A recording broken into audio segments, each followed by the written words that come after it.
আল্লাহ পাক বলেন যে আমি আল্লাহর নিদর্শন থেকে এটা একটা নিদর্শন, যে আমি আল্লাহ তোমাদেরকে বানাইছি, আবার তোমাদের থেকেই তোমাদের সঙ্গিনী বানাইছি।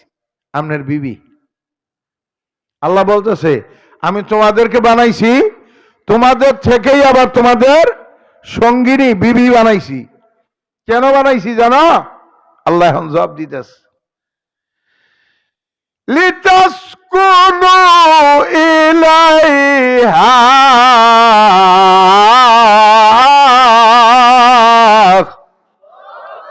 আল্লাহ রাব্বুল আলামিন বলেন লিতাসকুনু ইলাইহা, সাকানায়াসকুনু মানে শান্তি, যাতে করে তোমরা তোমাদের বিবির কাছে হইয়া শান্তি পাও। জোরে সোরে কন্যা সুবহানাল্লাহ।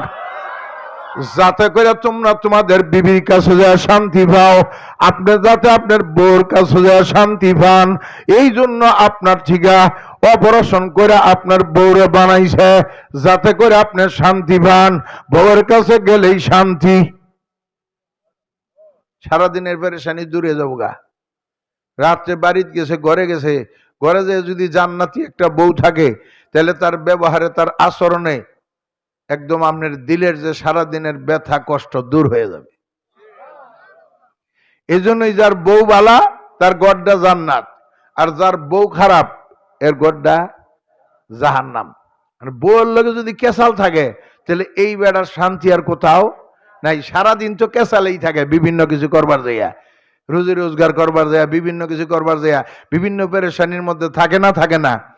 এখন রাত্রে যায় যদি বউয়ের কাছে যদি একটু শান্তি পায়, তাহলে দিলের যে কষ্টগুলো এগুলো কি হয়ে যায়? দূর হয়ে যায়। আর এই জাহান্নাম যদি ঘরে থাকে, তাহলে সারাদিনে যা হয়েছে আরো বেশি কথা কই না কে? তাহলে এই জন্য যার বউ বালা হের ঘরটা জান্নাত, আর যার বউ খারাপ তার ঘরটা জাহান্নাম। আল্লাহ বানাইছে শান্তির জন্য, এরপর আল্লাহ শেষ যে নাই অজালা বাইনাকুম, যে দুইজনের মধ্যে আমি পরস্পর মহব্বত আর ভালোবাসার সৃষ্টি করে দিছি। জোরে কোন সুবহানাল্লাহ। জীবনে কোনোদিন একবারও দেখে নাই এই বেঠিয়ে, আজকে দেখবার যাইয়া মাত্রই দেখবার গেছে। সবাই যার প্রেম করে না, সবাই কি প্রেম করে? প্রেম করে না। জীবনে কোনোদিন দেখে নাই, আজকেই প্রথম দেখছে, দেখে বিবাহ করছে, তার পছন্দ হয়েছে দেখা। কিন্তু একটা রাত্রির ব্যবধানে এই মহিলার সাথে এর এমন সম্পর্ক হয়ে গেছে, এমন ভালোবাসা, সকালবেলায় যে দুইজন কথাবার্তা কয়, হাঁটাচলা করে, ভাবে মনে হয় যে বহু আগের পরিচয় ছিল। কথা ঠিক না বেরিক? জোরে কোন। এই মহব্বত সৃষ্টি করে দিছে কে? এরপরও শেষ না, আল্লাহ কয় ওয়াজালা বাইনাকুম মাওয়াদ্দা, এই আপসের মধ্যে মহব্বত সৃষ্টি করে দিছি, ও রহমা, আবার দয়া মায়ার সৃষ্টি করে দিছে। স্বামী বউর প্রতি, বউ স্বামীর প্রতি দয়া মায়া। একটু উদাহরণ দিলে আপনারা ক্লিয়ার হইতে পারবেন। এখন আপনাদের মাথায় ঢুকতেছেন এটা দয়া মায়া কেমনে হইল। এক সময় বয়সের কারণে তাদের মধ্যে কোনো যৌবনের খাহেসাত থাকে না, থাকে? বয়স যখন 60-70 হয়ে গেছে, এখন যৌবনের খাহেস আছে? নাই। এই সময় তাদের যে ভালোবাসা, এটার মধ্যে আর কোনো স্বার্থ নাই। কথা কই না কে? এখন বয়স আপনি 70-80, তাও বুড়িরে খুব ভালোবাসে, আবার বুড়ায়ও বুড়িরে ভালোবাসে। কেমন ভালোবাসা? ধরেন আপনার বাড়ি এই কাঠালি গ্রামে, এখানে আপনার ছেলে বালুক একটা বাসা করছে, বা মোমেন শাহিদ একটা বাসা করছে, এরকম অনেকেরই আছে না? তো এখন আপনার ছেলে বা নাতি আইসা কয় যে দাদি, অনেক দিন যাবত আমাদের বাসা যাও না, এই তারিখে আব্বা আমারে ভাড়াই দিছে, আমিও আইছি, তোমারে বাসায় নিয়ে যাবো। কোথায় নিয়ে যাব? বাসায় নিয়ে গেছে, দাদিরে নিয়ে গেছে। দাদা কাঠালি, দাদি কই? বালুকা। একদিন নয় 2 দিন গেছে, বাড়িতে যে আরেক ছেলে আছে সেই ঘরে, আর ওই ছেলের ঘরে আবার আরেক নাতি আছে।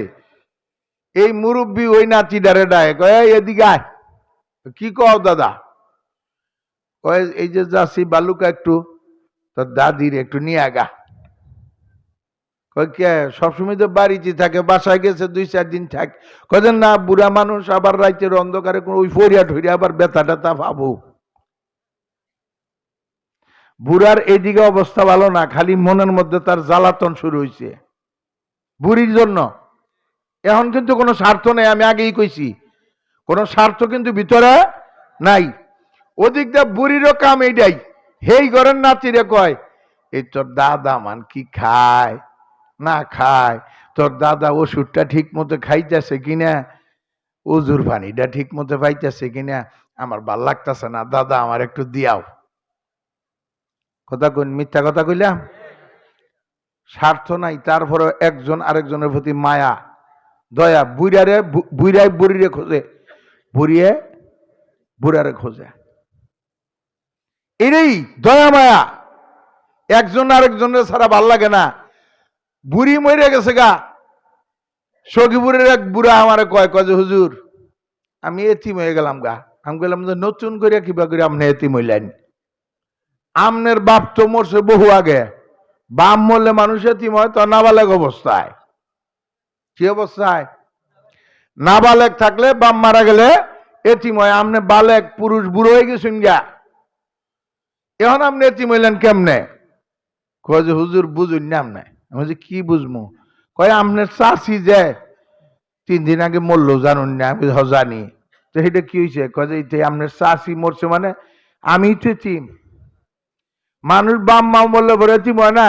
বাপ মা মরলে ওরা সবাই দেহে, কিন্তু বউ মরলে মানুষ এতিম হয়। আমার হুজুর আর এখন দেবি না কেউ নাই, একটু খোঁজ খবর বুড়ি রাখতো। কথা ঠিক নেবে ঠিক? এটাই দয়া মায়া, বুঝছেন তো?